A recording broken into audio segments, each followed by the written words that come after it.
Hi, Chris Howard from Lace Partners on another one of our HR on the Offensive live streams. I'm joined by James McLintic. James, you are making your debut. I am. You're very brave to have me on. So it's a pleasure. It's a pleasure to be here. It's lovely to have you on, mate. It's lovely to have you on, and we'll probably get you on. I'll drag you onto the podcast at some stage, I'm sure. You've got plenty of things on your soapbox that we can chat about. Today, we thought we'd just take 5, 10, 15 minutes. I wanted to have a little chat with you about some of the conferences, some of the tech conferences, the big tech conferences that we've been to, because there's been a few of them that have been going on. We've got the SAP UK Partner Summit, which we recently attended in February, which you attended. I did. We've also got Oracle World, which has taken place, which is in March.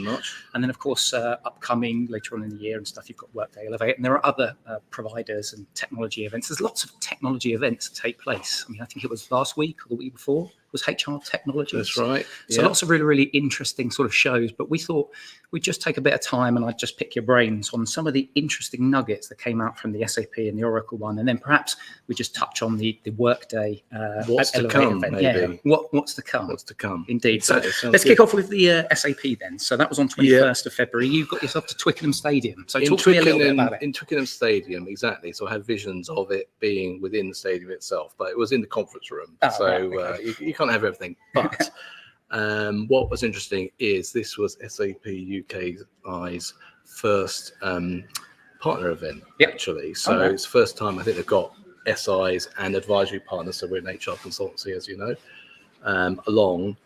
So a great opportunity to kind of hear, what's going on in the world of SAP. Yeah. So it was a broad kind of enterprise. It wasn't HR specific. So success factors were one of the, if you like, one of the apps within the SAP ecosystem that they provide.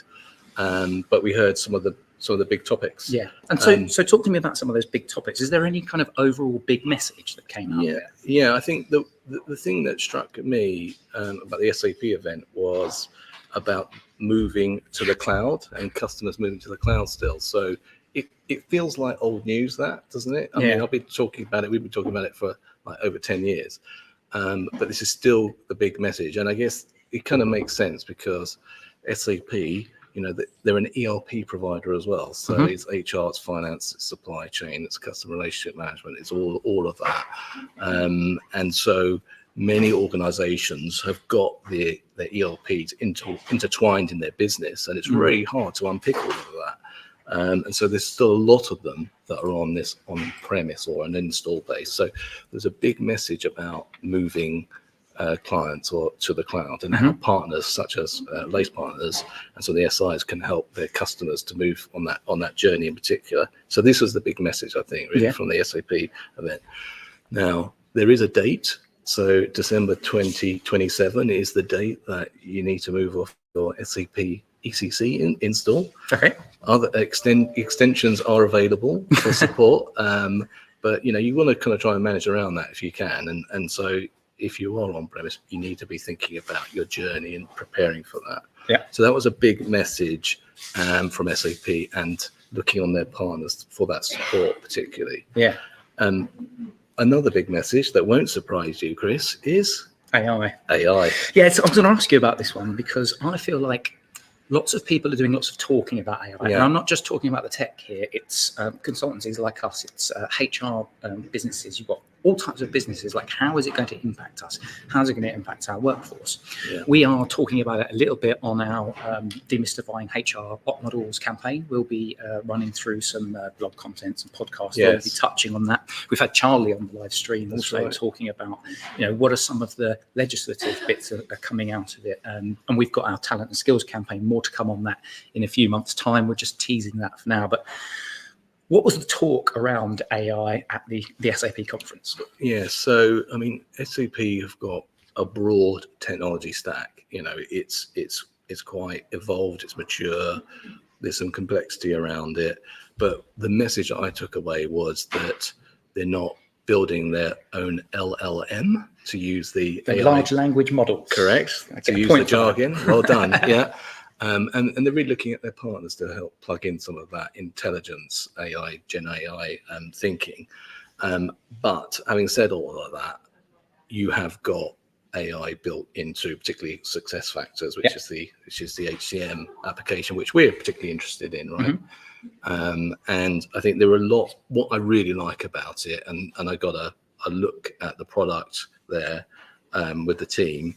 What I really liked about it is that they've got a lot of specific user cases around where AI can help, and they've got that on their roadmap as well. So it's not just a general broad term. There are specific cases around where it can particularly help you, and how the product can now look to integrate with your everyday apps like Microsoft Teams. We live on Teams. We're using LinkedIn right now, but we're always on Teams, right? And how SuccessFactors and Microsoft, and they've got Joule as well, which is like their kind of chat AI. How that can integrate, so you can ask your query in Teams, your SuccessFactors. I think that's a big thing that a lot of people are thinking about, is that integration, isn't it? It's all very well, us having a play around on ChatGPT and things like this when it's public, but some of the implications for businesses in terms of how does it integrate from a work perspective and the other apps that we've got, I think that's something that a lot of people are talking about. Yes, and all of the vendors really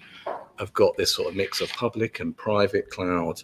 And what they want to do is use some of the LLMs, the intelligence, the logic and thinking, but apply that to your organization, your data sets and your policies, so specific to you. So it's within your kind of container and ring of steel, if you like, sort of protected. So really good. So you can, like, I could say, go onto Microsoft Teams and give you a spot award because you've done a great job in marketing, for example, so those sort of things, or a policy query or something like that. Can I take 3 weeks leave at a time, or how does adoption leave work, or whatever it might be, your question. So really interesting. So I'm kind of quite impressed by what's coming down the pipe, and they've kind of published that quite clearly as well. So lots to come in SuccessFactors. Lovely. But of course, as an agnostic, a HR tech agnostic business, of course, we go to all of the different conferences. So you've been at Oracle Cloud World as well. I have also been to Oracle Cloud World. What was going down at Oracle Cloud World that you thought was quite interesting? So Oracle Cloud World, that's at Excel, very large. So it's probably 10 times larger than the SAP event. So, different horses for courses. But really interesting. I think what they did, they showcased a lot of user stories or customer stories, which I particularly liked on the central stage. They launched some new initiatives, things like customer success services, CSS, Oracle CSS. So they're sort of trying to bring back a wrapper around things like their implementation methodology, their support and maintenance, and so on, all under kind of one sort of container. So, perhaps it wasn't as easy to navigate Oracle, but historically as a customer, they've simplified a lot of that. And they really kind of pushed out this sort of easier methodology, easier way of interacting with Oracle. So I thought that was good, so they've kind of got standardization around all of that.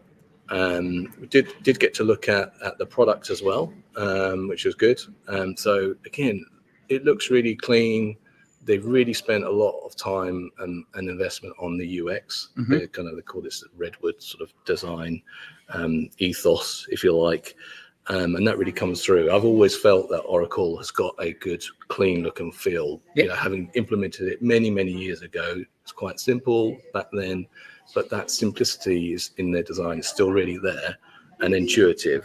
So really strong on the UX, I think. And I'm going to ask the inevitable AI question. Did they talk much about it? Was that much of a focus?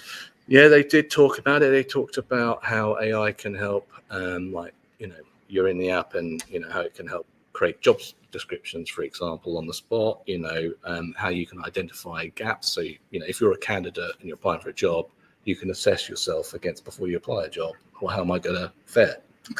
So all of these things, I think talent and skills, big agenda item, particularly for Oracle, and you're seeing that sort of flow through the app. But big event, Oracle World, cross enterprise, not just HR again, all of them.